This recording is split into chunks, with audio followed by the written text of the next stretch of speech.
Trying. Struggle. Pride.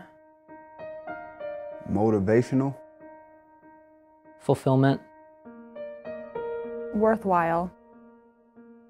Blessed. Future.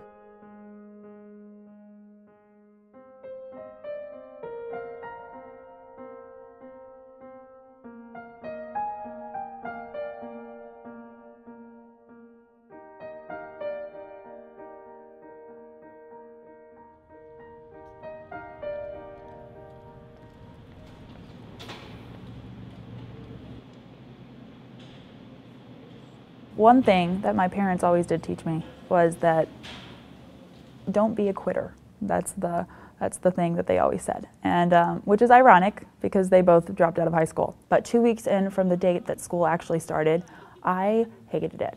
It was just an overwhelming thing for me, and I looked around and I didn't really see any other people like me. I didn't see anyone who was immediately pressured to work 2 jobs her first year out of college on top of an internship, or taking 18 credit hours the very first year. It was just, this is different. I think I'm different and I don't really fit in here. But that has since dissolved.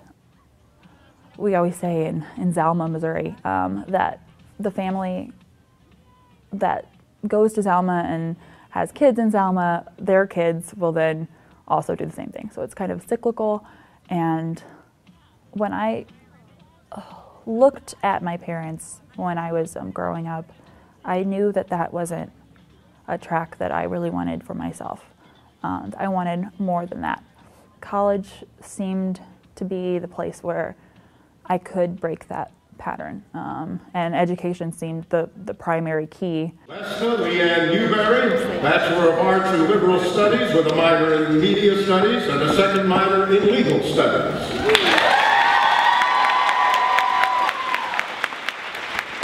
Since I made the decision to move to Stevens, communication with my parents hasn't exactly existed.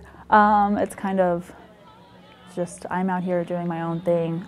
When I talk to other classmates, they're like, oh, I think I'm gonna move home. I'm gonna just live there for the summer and then maybe begin job hunting, or I'm gonna move home, save money, and then move to New York or something like that.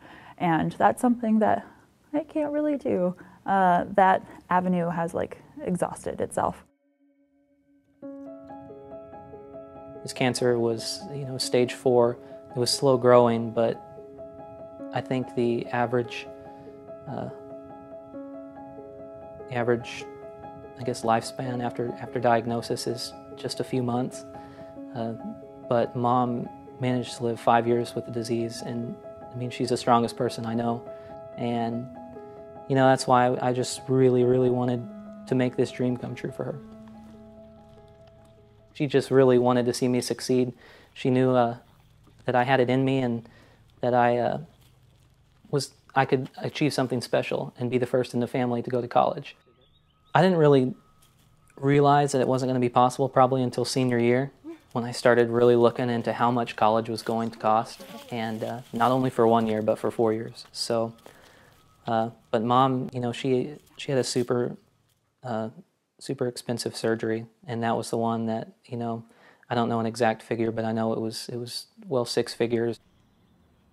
The scholarship that I was awarded, the Good Samaritan Scholarship, is anonymous contributors. I still don't know who it is to this day, but something tells me in my heart that they know me and they knew my mom's situation, and they knew how much I wanted to go to college and how important it was for her.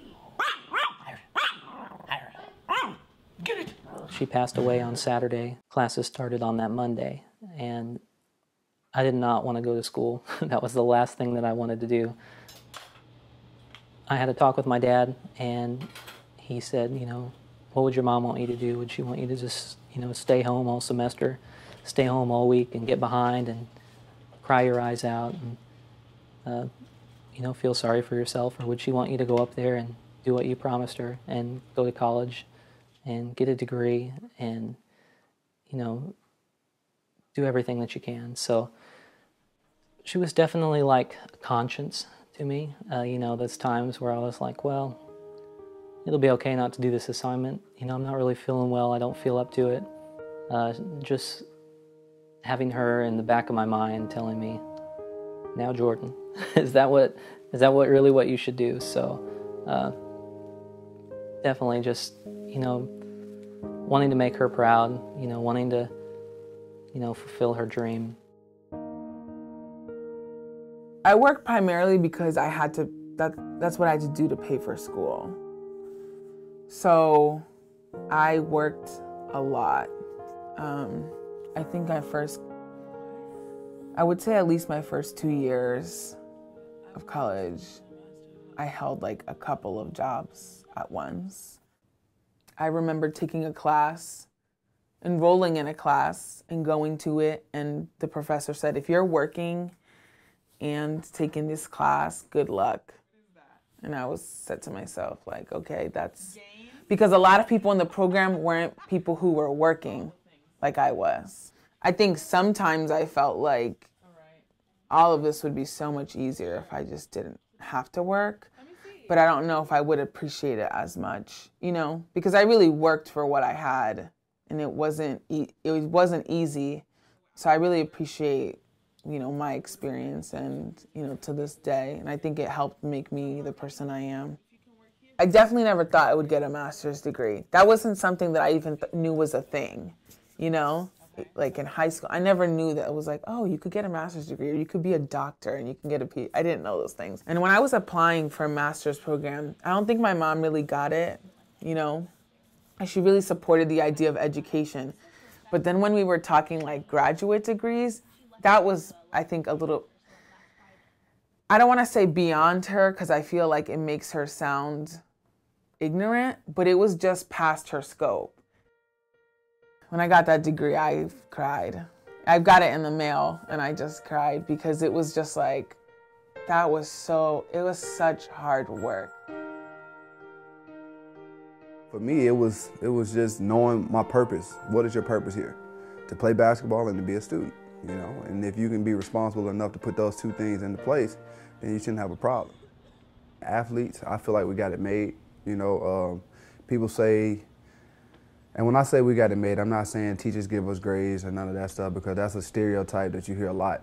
Teachers do not give athletes grades. However, we do have the resources. We have as many tutors as we need. We can ask questions. We can go to academic advisors. We have all that laid out for us. So when an athlete doesn't do well in the classroom, it's simply because he or she didn't put the effort in. And I feel like adjusting to being an athlete and a college student, the only challenge is that you're not in class as much as some of the normal kids, because you're always traveling. And that can be hard, because sometimes you find yourself teaching yourself. You know, it's a blessing and a curse, that injury, I say. The blessing is obviously I got a master's degree in 5 years, you know, and that's something that I smile upon every day, like just knowing that I'm the first active player to ever do that. The con, of course, is it's an injury.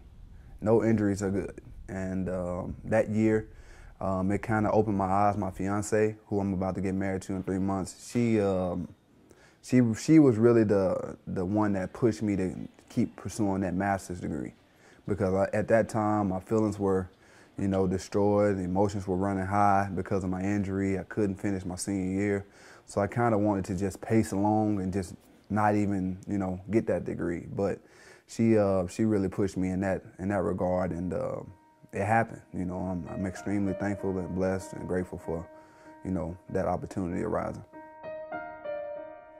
The hardest part was getting here, but you know, once throughout these past 4 years, it definitely hasn't been easy. Just basically not having maybe a parent to call every day, and kind of some of the challenges and the difficulties you're facing while you're up here in college. You know, I can't really talk to my dad about that. It's hard to push yourself when you know that there aren't necessarily people that are rooting for you and ready to pick you up when you do fall. And now you're tossed into this environment where, like, there's, you know, the only person who can be accountable for you is you. I was just blessed with that will to succeed, because I knew that once I get old, I can't play basketball. Well, what else are you gonna do? You know, you gotta use those degrees. it sounds silly, but the security that you have in that college degree, there's a lot of value in that. My dad getting laid off when I was young is like, he's never really been able to come back from that. I could not believe that, you know, somebody out there, completely anonymous, would be so generous and, you know, donate so much of their money to make sure that, you know, I would be able to pursue my dream and fulfill Mom's. And it was just a absolutely incredible gift. And one day I hope to have the opportunity to thank them in person for it. I never, ever, you know, regretted coming to college by any means.